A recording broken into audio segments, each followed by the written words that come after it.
do the voice box. I would use the gavel, but I can't reach it, so. Thank you. Welcome to our work session this afternoon. We have two items. One, the update on programs at our CTE High School North, and we're glad and honored to have Dr. Scott from Wake Tech, who will be joining us for this discussion also today. And then, of course, we'll be talking about budget again. I was really hoping y'all would have budget resolved while I was out of town, but we'll keep working on it. So with that, Ms. Moore. Good afternoon. We're bringing this afternoon to the board an update on the programming for the CTE North High School that we've talked about over a couple of different sessions, I think at student achievement and prior work session. This is the Wakefield High School former 9th grade center, and we are repurposing it beginning with the 17-18 school year to be a sort of a CTE High School North campus, similar to the programming that we have at Vernon Malone now in a different part of the county with some different programs. So what we're bringing to you tonight is an opportunity to take a look at where we've landed on the programming. This has been a process that has involved a number of stakeholders that will be coming to the table and that will help present and support us, as well as the families and communities and the opportunity we've been able to get some feedback from there. So you're going to get an overview of all of that. This campus is a little smaller than the Vernon Malone campus, so it'll serve a few fewer students and fewer programs, not by a lot, but you'll see all of that when we get going. I'm not sure, are we good? Okay. So you may have to hit the house or go out and go back in, because the attachment wasn't there earlier, but I believe it is there now. Is it up there now? Yes, it's up there. So I'm going to ask Beth and Sandy Dietrich to join us here at the table. Beth Cochran, you know. Sandy Dietrich, whose new title is Vice President for something with educational programs, and she's like a Chief Academic Officer, right? That's correct. So, and then of course you've already recognized Dr. Scott, who's here, and we're really thankful for his presence today and his support in all of our work. And Terry Allen, who you may look familiar. She's a WCPSS person. So we welcome Terry back as well. So I'm giving you the background. I'm going to let these ladies, well, they've got let them drive. We're going to enjoy present today. Okay. So Wake Tech and several departments within Wake County Public Schools have been collaborating on the programs to offer at CTE High School North since the spring. Wake Tech, CTE, Magnet Curriculum Enhancement, Facilities, Counseling and Student Services, and high school academics have been involved in that process. The Capillary Workforce Development Board provided us with a lot of labor market data, and so there's a whole big packet they gave us. But this is one snapshot of the data that they shared with us of the top 16 fastest growing jobs based on change numbers and not percent change, so for the overall number of jobs that are going to be created. We've highlighted 4 areas: healthcare and social assistance, professional, scientific, and technical services, accommodation and food services, and educational. The programs at CTE High School North all fall within those. So that's why we've highlighted those. So something I'd like to sort of throw out there is, as we looked at what the labor market data said and our partners said, there's several aspects that become involved in how you actually select where you end up. There may be areas where there may be greater demand, but we also have to work with the expertise of our partners at Wake Tech in terms of what they have available, what programs are already in place. Sometimes we look at how we grow into the future together, but you've got to have both the labor market data, the programming, the facility, the credentials, a number of different things in place for it to all come together when you're actually making the final choices. And also to gather information, in the early summer, we sent an online survey link to all rising 7th to 12th graders in the district to get feedback on some of the potential programs for CTE High School North.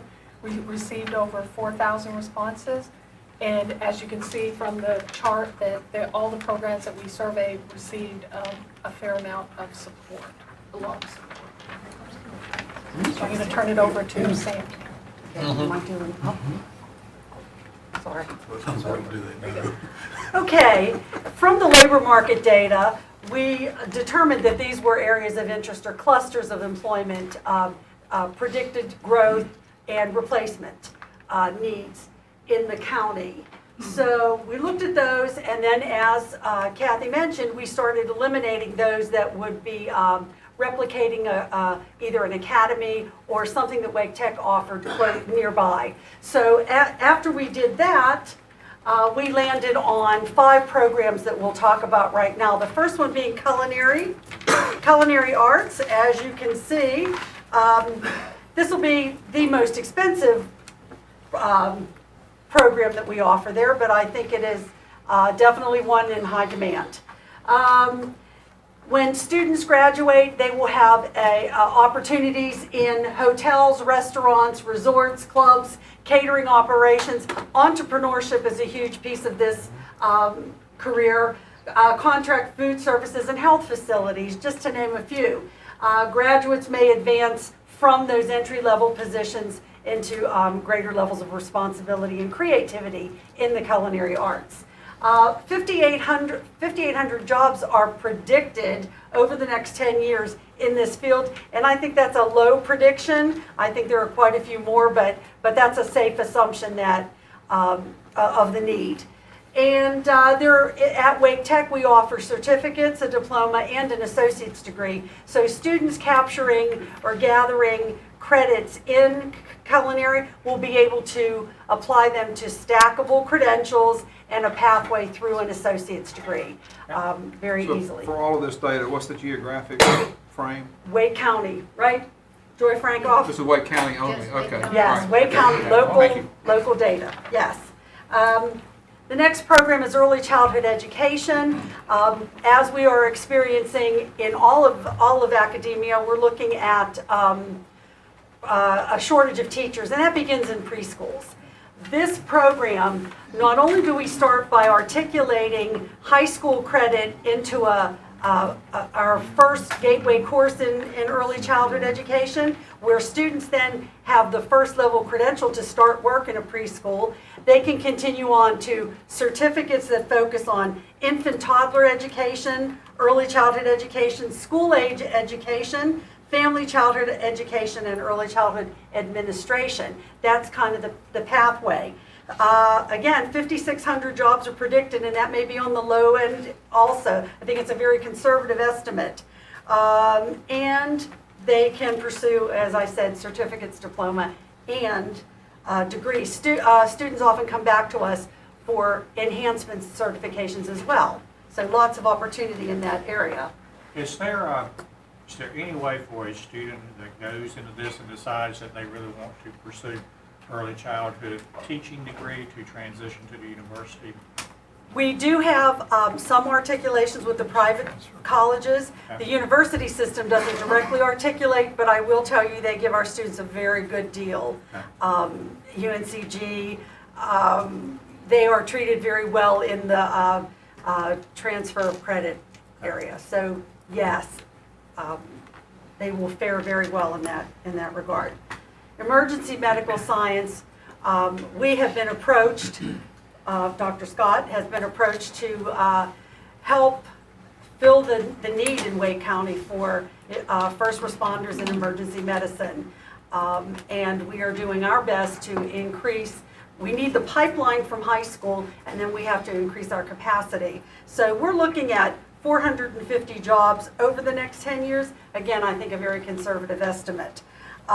We can't fill the positions that are open right now. So I think this is going to be attractive to students, parents, and well needed by the community.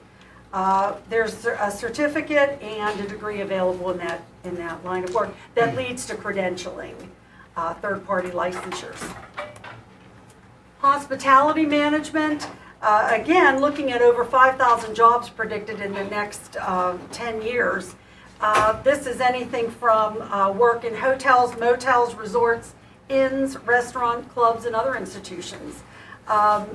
It's hotel or restaurant management. We have 2 tracks at the college. Students would choose after their gateway experience in the first several courses they take at the high school.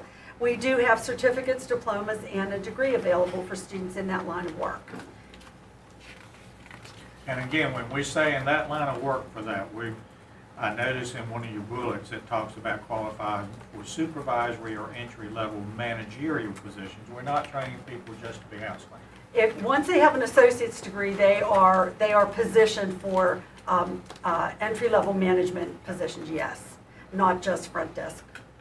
That usually requires nothing more than a high school degree, but with these, yes, they'll certainly have a leg up in that career. IT technical support. Clearly, we know that the IT demand is outpacing the amount of graduates we can put out. We're conservatively 2,000 new jobs in just technical support. This degree, this certificate probably is what students will be able to achieve in high school. Will position them to test for A+ certification, Microsoft Desktop Support Technician. Those two industry credentials will be available to them once they finish the coursework that we provide them in high school, giving them a leg up to move on to our degree programs. And we have enhancement. Not only do we have stackable credentials in this pathway, there are also other credentials that students can add on to make themselves even more deeply qualified for positions. Computer-related entry-level positions that provide opportunities for advancement. So it's a good career track as well. And we are still determining which of those certificates it will be, but it'll be in technical support, customer service, help desk, and hands-on technical support. Is that back to you? Okay, so where we are now is we are applying jointly with Wake Tech for the Cooperative Innovative High School Program. That application is due in September. We'll go to DPI, need to go through the State Board of Education, and then once it is approved and goes through that process, it then is contingent upon legislative funding moving forward. And we've got some history with that. But we've got some schools that are funded through the legislative process and at least one that is not, but we're still able to continue with that programming. I think that the MOU was signed today, just earlier today, by Wake Tech, and so our board will get it tonight. It is on the consent agenda this evening. So once we do that, the consent agenda for the MOU tonight, the Cooperative Innovative comes at the next board meeting, or is that? Yeah, They're it both actually, ready. yeah, they're both ready. They're both ready tonight. Yes. Okay, they're Yeah. both ready tonight. And then we will continue to work with our stakeholder groups. We will need to, because this is a 17-18 opening, we will be looking to post and name a principal like we always do so that they can be there 6 to more months depending on what the need is. But we know that we'll want to have somebody in place at least named for the November Magnet Schools Application Schools Fair that we have, so that there's a face and a name that can help support those that are come in that are interested. And we're opening with 9th graders. We are opening with 9th graders, yes, sir. It'll be a 9-12 or 9-13 school. Any other questions? Comments? Sounds cool. It's very exciting. I'm really glad to hear. I do need to ask about a couple of programs that I know some people in Wake Forest and Roseville are interested in, and that's construction management, and it didn't make the cut.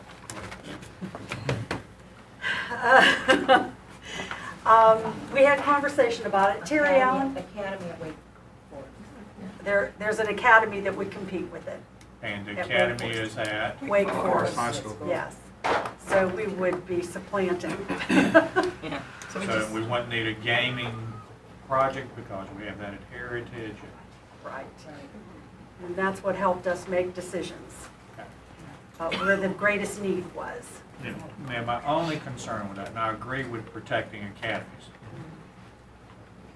but only people at Wake Forest High School can get into the construction management program. This school is designed to draw kids from where? so that's an interesting question. Right now, it's a county-wide draw. We've got to work through that. As we increase the footprint of application schools in the district, and we look at what kind of programming is offered and who the target population is, I think it's not feasible long-term to stand up whole county application schools all over the place. Right. So we're looking at that. Vernon Malone is currently countywide. We've looked at CTE North as being countywide, but those are still some decisions that need to be made. And through the Career and College Promise program, we can make those courses available to students all over the county at our sites and at high school sites if there's a large enough cohort. So there are other ways to address that need, and we'll certainly keep it on our agenda. Okay. Keith? So then with these offerings, were you able to get any information from the workforce board about, I guess, how these impact the skills gap in Wake County?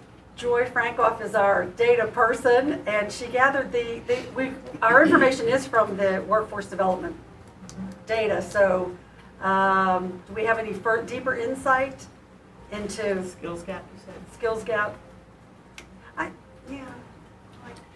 So I don't know that it's spelled out that way, but there's Right. a, I'll just speak a little bit. As it was identified, these are the high growth areas. And So there replace are with targets there are targets to fill the gaps in those areas, Right, the skill gaps in those high growth areas that we see. right. I'm not sure if that's I guess when I think about the skills gap, you have graduates that come out of high school and then employers that are looking for specific skills, and those graduates still don't meet the skills that are required to go into those jobs. So that's the skills gap. are you talking about on the technical aspects, or are you talking about soft skills around collaboration, communication? More I mean, The there whole- is a skills gap on the soft skills end, but I was thinking more on the technical, Well, I trying think- to address the technical skills Right. gap.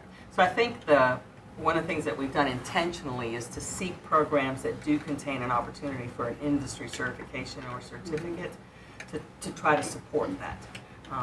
So long as the industry continues to modify and up the stakes around what it requires and what those certifications, what a student has to do to earn them, then we're matching that. But Right, so the entry-level skills that are needed will be covered in this.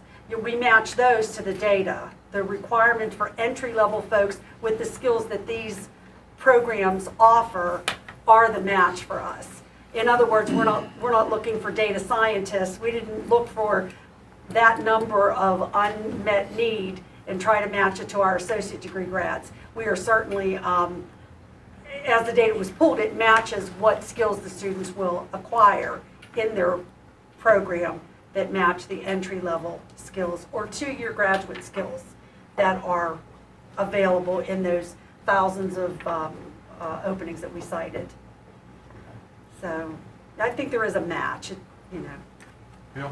Just a comment about that. It must be almost 30 years ago now when Governor Hunt was out of office and he was leading an economic development effort in an organization called Triangle East. There was a 3-county-wide conference of industry people and educators to try to find out what industry wanted from education, what education could provide. And they wound up right in the middle, where half of industry wanted specific skills where they could walk in and go to the CNC machine and operate, and the other half wanted the soft skills and the ability to learn based on what they taught them. The recent experience I had up at the tooling company in Wake Forest, they clearly, Robbie Earnhardt, clearly focused on give me the student, I'll teach them how we want them to use our equipment and give them the skills to do it. So I think there's a tension in what you're talking about that exists depending upon the philosophy of the industry. And these programs appear to be aimed at providing a baseline support to our students to be able to walk into any door and say, this is my skill set. Do I know how to operate your latest and greatest piece of equipment? No, but I can learn it really quick. So that tension hasn't been resolved. But this, I think, is preparing our young people to deal with it more effectively. Is the program at this school designed to, so that students, by the time they leave 12th grade, can get a certificate? Yeah. What if they want to go on to an AA degree? Those are all nested in the associate's degree. They don't lose any credit if they stay in the same program, and they just continue from graduation day on. Okay.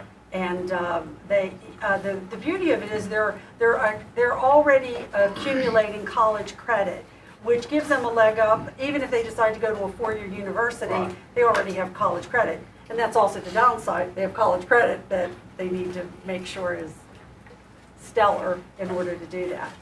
But yeah, there's not a risk for a student. Even if a student changes programs, they still have, many of these skills are life skills, and they shouldn't be a disadvantage to them whatsoever. Keith? Other question I have has with respect to the early childhood piece. And as I said, there's a lot of conversation around trying to elevate the quality of early childhood education. Part of that conversation has to do with elevating both compensation and the credentials of early childhood educators. Right. So my question is, one, because I think both as educational entities, both Wake Tech and Wake County Schools, that we should be encouraging students to go beyond that early childhood credential and pursuing either the 2-year or 4-year degree. And in that, you mentioned the shortage of early childhood educators as we see the same in K-12. Is there any thought, or would it make sense to tie the future educators piece, where we identify the seniors that want to pursue an education degree and giving them the contract if they come back to Wake? Would it make sense to have something like that around early childhood, so that we are pushing students or people, or those that are interested in early childhood education, that we might also have a pre-contract or early a contract for them to sign to come back to Wake County? That way we have a more qualified workforce, particularly around our own pre-K and early childhood Right. education.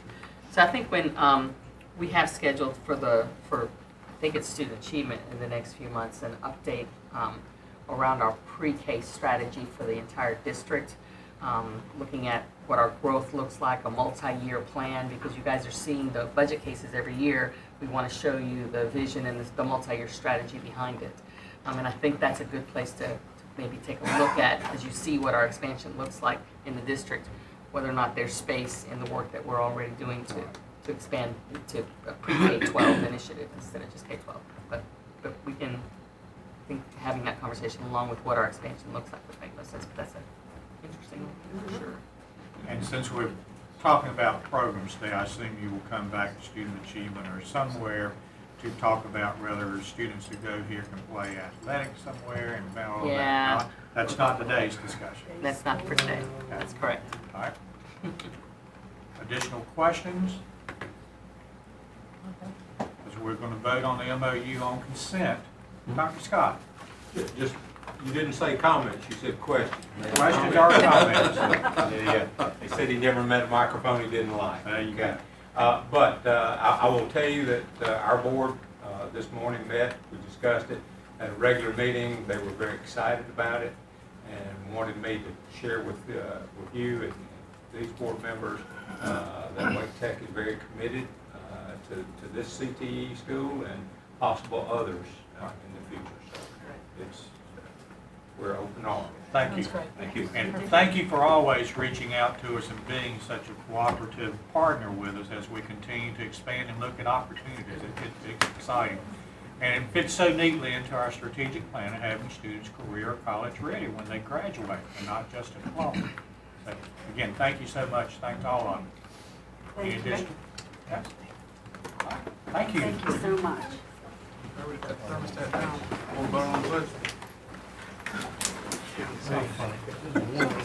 It's a little warm in here. It was down yesterday. That was a nice warm-up for us. Now to talk about budgets.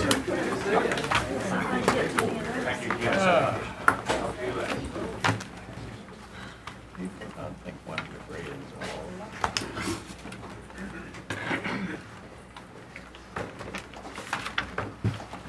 You ready? Well, are you bringing us as exciting news as that? Absolutely. Absolutely. Let me set it up. As about, have we discovered $20 million somewhere? Unfortunately, no. I think we discovered a lot from the period of 2008, really through today, as you will see. Back in, just to set the stage for the next few minutes, back at your July 19th meeting, we gave you an update on the final state budget and gave you initial recommended adjustments to balance two available revenues, including one addition to the proposed budget. We then provided that information again at the August 2nd board meeting, in addition to some updated benefits information we've learned since the 19th. And because not all board members were at your meeting on the 2nd, we wanted to re-review that again today. Given the amount of time available, I'm going to go fairly briskly, but please stop me if you want me to either slow down or ask questions. And then tonight, we've got on your action agenda Tracy, for you to waive board policy. I'll speak to that regarding fund balance. It's in excess in the proposed budget of the 50% threshold if you include the recommendations, as well as approve a budget. However, should you not reach consensus in a work session, we'll ask for some direction so we can bring something back at your next meeting. And in that case, we would ask you to pull those two items from tonight's agenda. And I don't want to predict where that will go as far as us voting and reaching consensus Right. and voting tonight. But again, I've asked this question before, but I think we need to ask it again. Are we inhibiting anything that needs to be going on if we don't take final action tonight? If you don't take, as far as the overall operation, no. One thing that would simplify things, but it's not an all or nothing, is even if you're not prepared to approve something tonight, if we get a thumbs up on at least the compensation issues, that will allow us to put them in place for the September payroll. If not, that would delay it, but it's paid retroactively, so Right. again. Okay. Then I think we can get that done. Yeah, I think so. Okay, thank you. So we received some additional direction from DPI a couple days after we presented to you on the 19th of July. The budget for the year retirement, these are employer contributions, not employee, at 16.33%, and health insurance at $5,659 per employee, even though the current rate is $5,471. So it's going to change. As a reminder, for state-funded employees, they cover the cost of these two employer contributions. As far as the rate changes, there's an $840,000 additional impact for locally funded employees of these rate changes beyond what we had forecast. We are planning on balancing it at the same meeting. We learned that the state is anticipating that their fines and forfeiture revenue are going to come in higher than anticipated and than we budgeted. And we also have reviewed our carryover balances. And between those two, we believe we can fully cover the $840,000 delta without having to impact anything else in the budget. We recommended an addition to you subsequent to your approving a proposed budget, and this was after the state adopted their final budget. You'll recall that we had estimated that the state would legislate a 3% increase for all employees. For teachers, there was a range, but mostly well over the 3%.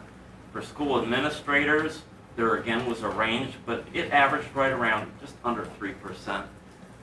But for non-support staff, the state final budget came in at 1.5%. So we are recommending a locally funded 1.5% increase, which when combined with the state increase of 1.5%, would give these employees an effective 3% increase. Just to give you a sense, Wake County and Raleigh are giving their staff 3 and 3.25% respectively. Our staff, unlike perhaps their peers at Wake County and Raleigh, have been going pretty much from the period of 2009-10 through now, with the exception of last year, when the board asked for and the county commissioners funded a 3% compensation increase for these employees. But I think other than that, the only recurring changes they've had since 9-10 were a 1.2% increase and a $500 a year increase.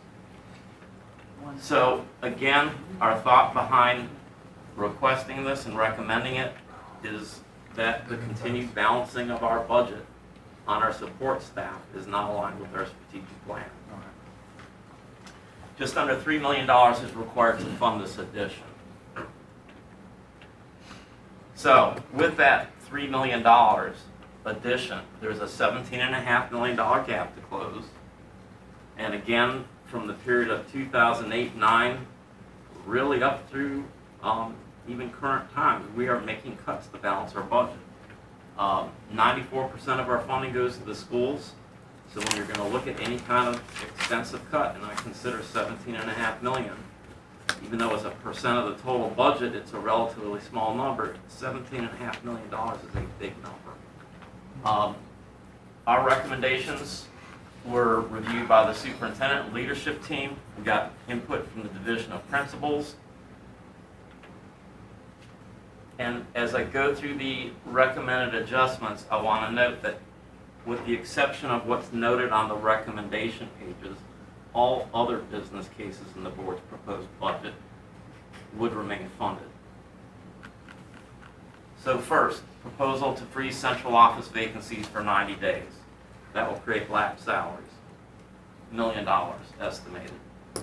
We have increased our estimate for indirect cost revenues by $700,000. We have put in place a recommended $2 million central services-based contract services reduction.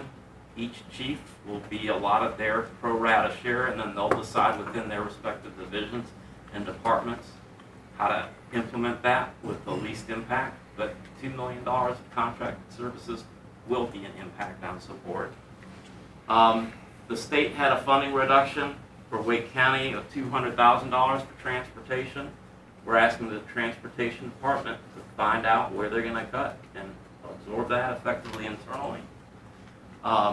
We're recommending that the new business case for instructional technology facilitator, as much as we need that to go forward, but be pulled.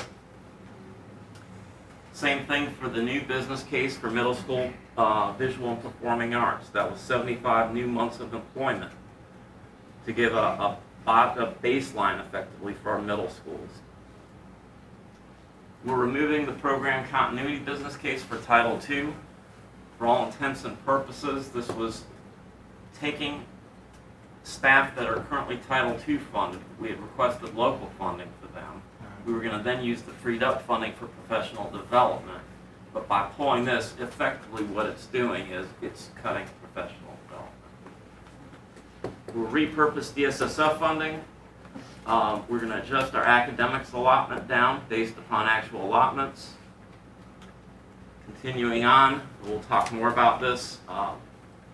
We proposed a custodial service reduction of 1 day per week, bring it from 3 days a week down to 2 days a week. That would be a $3.6 million savings. And that's for the contract services only. That is for, Joe, can I ask you to clearly articulate what that means? I am a little bit concerned sometimes we keep hearing 1 day of custodial services is being removed. What is actually being stopped is sweeping and vacuuming. Okay, 1 day, it's 3 days a week, it'll be reduced down to 2 days a week. All the other services, cleaning the bathrooms and everything else that goes on by custodial will still be happening. This is just the sweeping and vacuuming. Not all of it's every day, but most of it's every day. At the current levels. At the We'll current maintain levels, the current yes. levels with everything but sweeping and vacuuming. Did you say we're going to come back to Yes, sir. discuss this in detail? Okay, Yes. thank you. Okay, so let's cover the rest of this and then Because this seems to be the area that has raised the most concerns. Yes. so far. We recommended adjusting both the central service departments as well as the schools' heating and air conditioning points by 1 degree.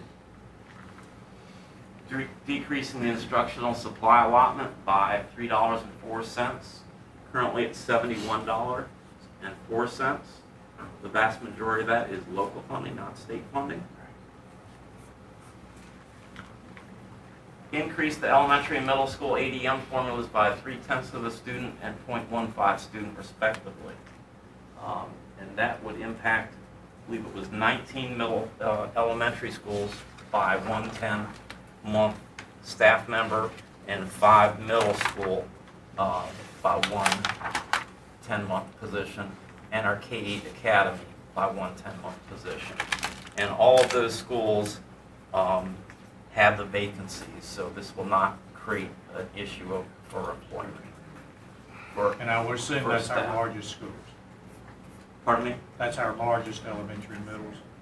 Not necessarily. It depends how the formula Okay. just works out. It could have been right in the bubble. Okay. Gotcha. We're recommending that we take the $7 million fund balance that we used in the board's proposed budget and bring that up to $10 million. That's $3 additional million to balance the budget. And again, we'll look for board discussion on these recommendations. And if you do reach consensus in your work session, we will ask you to take action to waive the fund balance policy and to approve the budget. If you do take action tonight, are going to do something a little bit different. We're going to ask you to approve the budget, but we want to bring the formal resolution to you with the final numbers by purpose and function code back to you after we make the adjustments for these recommendations, so our beginning budget numbers are aligned with the actual final budget.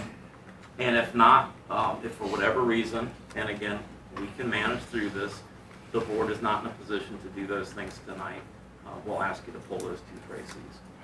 So coming back to the custodial, we heard your concerns and we looked at some different options. There are variations on a theme, but we want to run some different options by you for the board to consider. Mr. Nita, before you get into the options, I'd like to ask another clarifying question. We were sort of getting at it when Joe was speaking. There's been some questions about contract schools versus in-house schools and how this is affecting.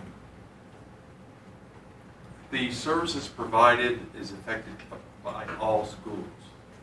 Now, this will not affect any in-house custodial personnel. Okay?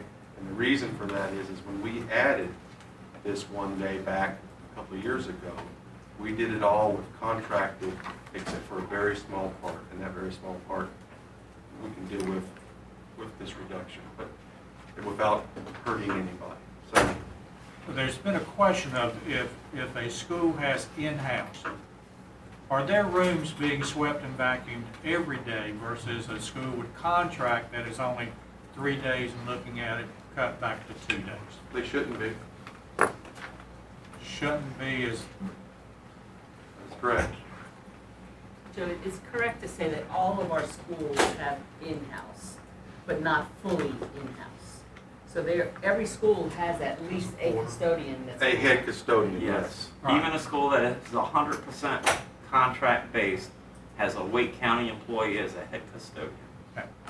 that still isn't the real answer to the question that I asked. Does a school that has in-house service get their rooms cleaned more frequently than a school with contract services? Is it fair to say that based on staffing, they should not be? Based on Based on staffing, they staffing should levels? not be. If something different happens at some of the schools, they may be redirecting custodial staff. But I cannot- in-house was staffed to provide the same level of room cleanliness That as is correct. contract. They are staffed to provide the same.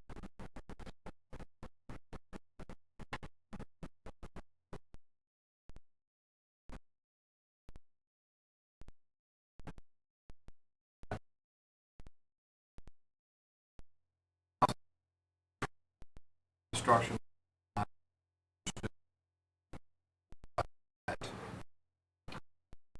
Reductions back to what the status quo is, or going below what the status quo was last year. They are reducing what we had last year by $3. This And one this would be another $3. This would be another $3. Yes.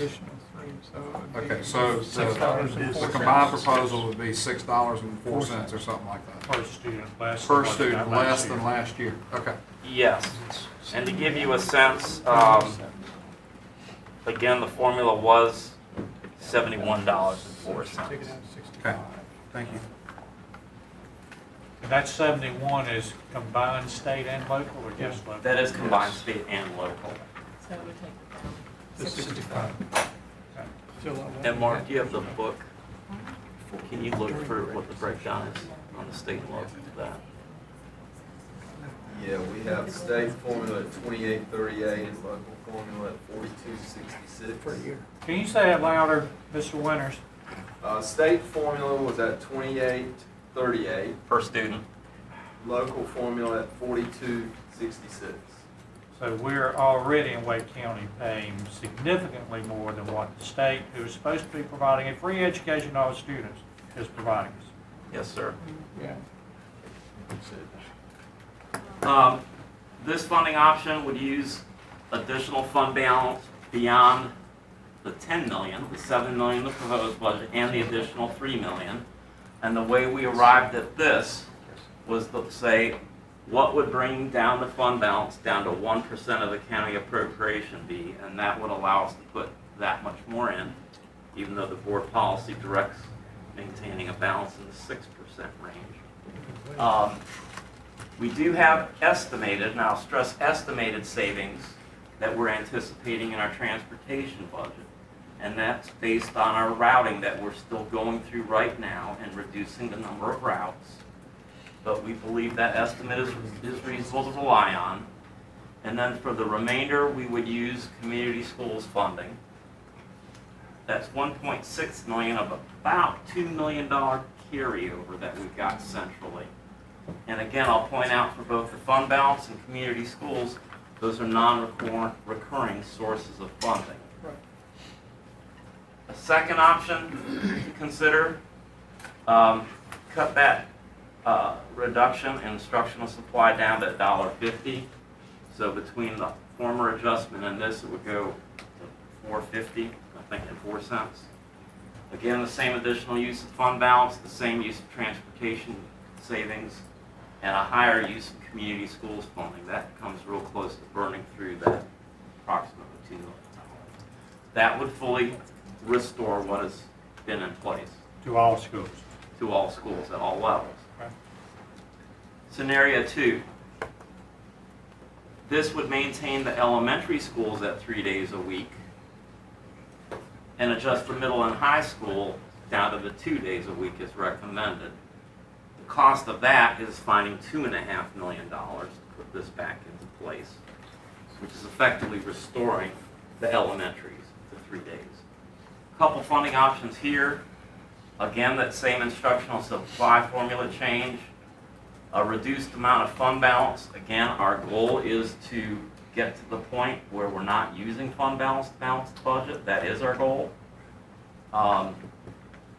The transportation savings and a reduced amount of community use funding, community schools funding. A second option, again, a reduced amount, $1.50 to the instructional supply formula. Slightly reduced amount, $466K of fund balance, the transportation savings, and community schools funding of $1.1 million. A couple options there. And finally, a third option.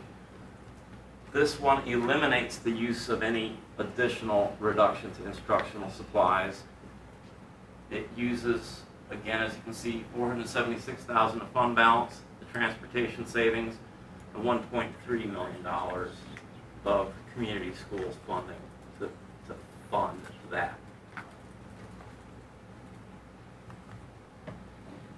And then finally, a third option would be to adjust the elementaries to 5 days every 2 weeks. Right now they're getting 6 days every 2 weeks. We recommended 4 days every 2 weeks, so this would be somewhere in the That's an middle. every other day. Every other day. Yeah. Every other business. Well, Sort of. In Five out of effect. 10 is every other day, but, yeah. And under this scenario, it would still have the high school and middle schools go down to the 2-day a week. $1.5 million is required to fund this. Couple scenarios, again, a $1.50 reduction to the instructional supply formula, transportation savings, and the respective use of fund balance and community schools funding that you see there. And a second option that does not impact instructional supplies to fund this, savings from transportation and the two respective uses of fund balance and community schools.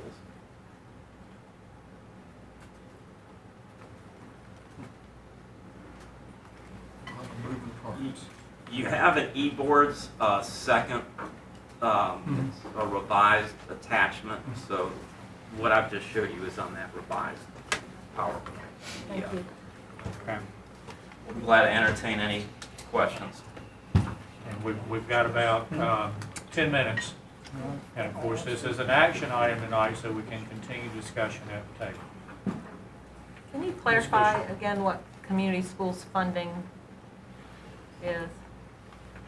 Pardon me? Community schools funding, can you clarify what that is? Those are fees that are funding that's generated through fees charged by the schools So it's the for and use. typically it would go to Maintenance? maintenance. Well, it goes in different pots. The schools get some of the funding directly. Correct. They use it for supplies, or other things they want to do locally with the school. And then the central piece, some comes to the actual department to fund the department, people that run it. And then the remaining amount is available, again, for maintenance and other uses to meet the needs of the school. Using it for custodial services was at least consistent with, we're using money that's from the use of the building to clean the building. That's money though, that's money that it's carried forward because the schools had committed it. So you should understand that you're taking money that they had. This is I'm sorry, just the Tim, I- centrally based amount, though, Tim. I'm saying that that's money that they had earmarked, so you want it. But you're saying it's No. centrally. No, we're only identifying money that is not earmarked for the schools. All right.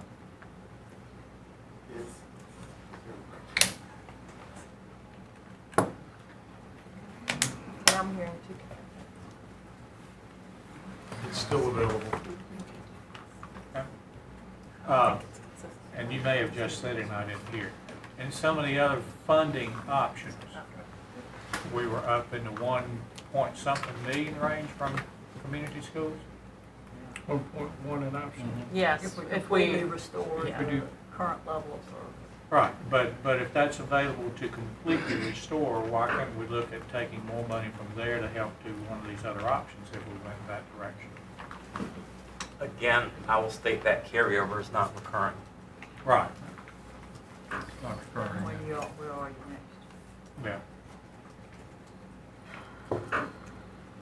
Okay, questions, comments?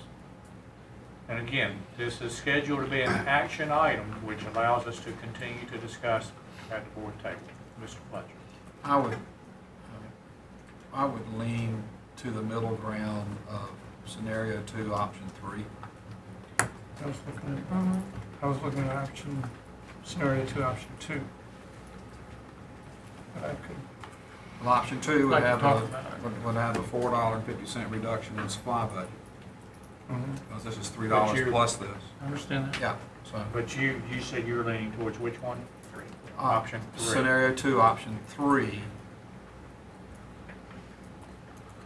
You've been a principal, Tom. Sorry? You've been a principal. $1.50 on supply, but the $1.50 for 1 year, I could look at. That spreads it more evenly. $1.50 for 600 kids, Yeah, $900. Yeah. I understand. I can support $100 You scenario have 7 more that's Coca-Colas or Pepsis. 20 cases I of could go paper. either way. Scenario Okay. three is a I good understand, Bill. compromise I as well. understand. But I'm also, No, I'm trying what to. it could be. Yeah, and I'm seeing that as maintaining the elementary after 3 days. I think in the note I sent out, I mean, having been a principal at all 3 levels, it's elementary where I see the teachers and the kids crawling around on the floor every day. If it's happening in high school, well, I'm not going. Something else. They're not supposed to be crawling around the floor in high No. school and middle. No. Just a So- thought, if we hit the instructional supply budget, this time of year, we always hear from parents about things that they already have to buy when they get supply lists when kids go to school. They're buying hand sanitizer and paper and pencils and everything else. So would this impact that, and would we be asking parents to do more? Well, I think Bill just mentioned it, elementary school with 600 kids, you're talking about $900. As a principal, I'm gonna find it somewhere. So what I'll find it You'll find somewhere, it? somehow. Or at least I was able to years ago. I'm sure things have changed, but It would depend on the school. Ms. Evans? it would depend on the school. and I numbers. could compromise even more and support the scenario 3, which takes the elementary to 5 days in 2 weeks. And if we went with scenario 3, I actually like option 2 because it doesn't touch the supply formula. I don't like cutting this at all. Right. I But think we all know that nobody, including staff, really wants to cut this anymore. In fact, we wanted to increase it this year. But I'm pretty uncomfortable taking a lot of money from fund balance and taking a lot of money from the non-recurring community schools. So I'm leaning more towards a little bit more compromised scenario that doesn't hit either of those quite as hard and doesn't. So scenario 3, option 2 is where I'm leaning, but I'm not thinking I'm a fist anything else. All right. Okay. Additional comments or questions at this time? Because again, since it's an action item, we can discuss at the table later. Everybody want to mull it over and think about it? Yeah, we got 4 minutes. Mull? Pat? I mean, to me, it's a lot to digest in terms of all the options and all the different ways of reading these options after reread it. And I think, Kevin, the question you raised about if we were still a principal, which one would we prefer? And that may be situational. Yeah. Oh, I'm Definitely, I think so. I've been on 3 levels. I mean, at Durant, I could have gone to my PTA and got it. I could go to my fund balance and get it. At Zebulon, I'm gonna struggle with anything that takes it from supplies or whatever. I understand.